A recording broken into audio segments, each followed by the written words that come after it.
Gerçekten mi?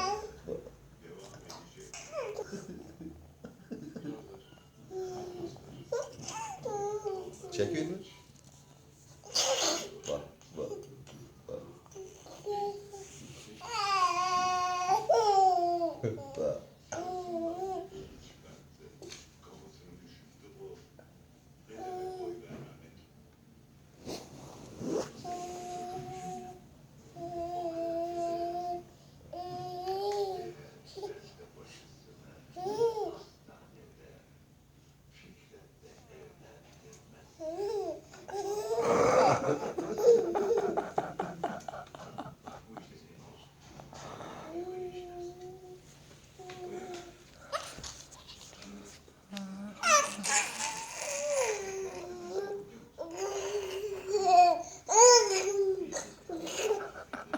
Ulan öldürdün lan ulan öldürdü.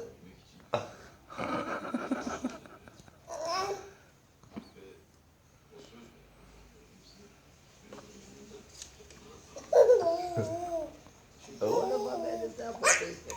Valla.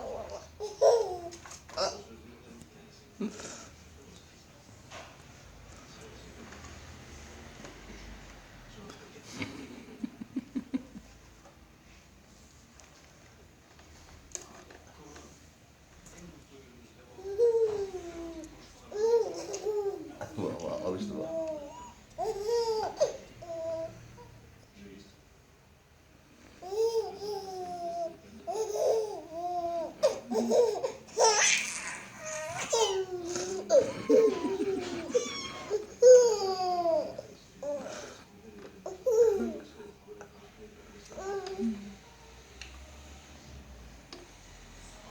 Şirket paralarına gönderir.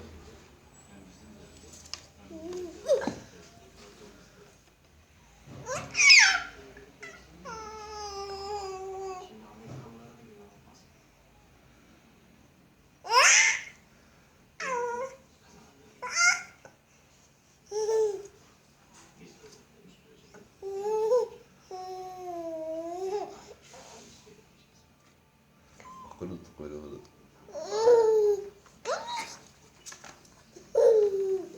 Bırak hayvan canını kurtarmaya çalışıyor.